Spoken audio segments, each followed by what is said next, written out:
A Organização Mundial da Saúde alerta para a necessidade de cuidado na flexibilização da quarentena e adverte que o novo coronavírus é 10 vezes mais mortal do que o vírus H1N1 da gripe suína.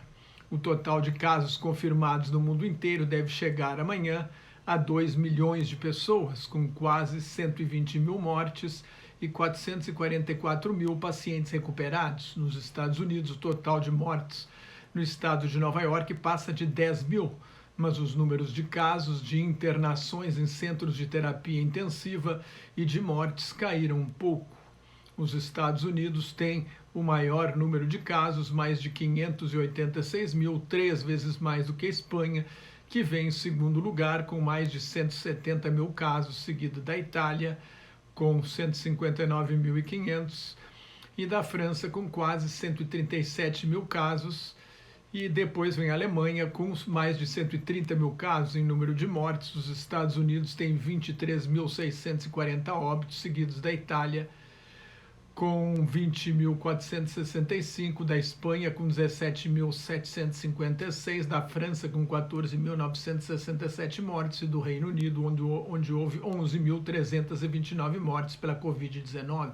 Com 100 novos casos no domingo, a China, onde a pandemia começou, tem uma segunda onda de contaminações. Como oficialmente a maioria dos casos vem do exterior, há uma crescente discriminação a estrangeiros na China. A pandemia abalou as relações entre a China e a África. Em Cantão, africanos estão sendo expulsos de suas casas e apartamentos sob a alegação de serem portadores da doença. O Brasil tem 23.430 casos confirmados e pelo menos 1.328 mortes. A Câmara dos Deputados aprovou ajuda aos estados, mas o ministro da Economia, Paulo Guedes, deve pedir ao presidente Jair Bolsonaro para vetar a proposta de dar 80 bilhões de reais a estados e municípios sem contrapartidas. O governo pretendia oferecer 40 bilhões. A Organização Mundial da Saúde estabeleceu 6 critérios para o relaxamento do isolamento físico. 1. A transmissão deve estar controlada. 2. O sistema de saúde precisa ter capacidade de testar, detectar, isolar e tratar todos os casos e rastrear todos os contatos. Os riscos precisam ser minimizados, especialmente em unidades de saúde e asilos.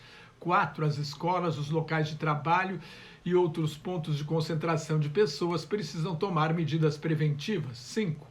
Os riscos de importação precisam ser administrados. 6. As comunidades precisam ser totalmente educadas, engajadas e capacitadas para se adaptar à nova realidade. Na França, em pronunciamento na televisão hoje à noite, o presidente Emmanuel Macron prorrogou o isolamento até 11 de maio e defendeu que a União Europeia tenha autonomia para combater crises como esta sem depender de insumos e equipamentos importados de fora do bloco. A Espanha e a Itália autorizaram a reabertura de algumas lojas.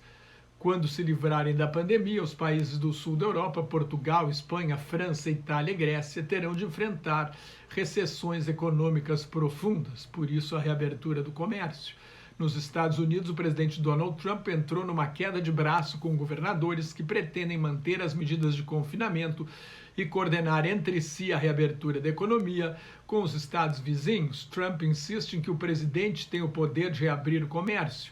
Mais cedo reproduziu mensagem nas redes sociais que pedia a demissão do Dr. Anthony Fauci, principal epidemiologista da Força Tarefa da Casa Branca. No fim de semana, o Dr. Fauci declarou que o número de mortes seria muito menor se os Estados Unidos tivessem adotado medidas de confinamento antes. A principal autoridade médica da Flórida, Scott Rivkes, defendeu a manutenção do isolamento por 1 ano ou mais, até que exista uma vacina contra o novo coronavírus. Ele disse que as pessoas devem se acostumar a usar máscaras e a manter uma distância mínima de 2 metros. O prefeito de Miami está preocupado com o aumento do número de suicídios e casos de violência doméstica durante o isolamento físico.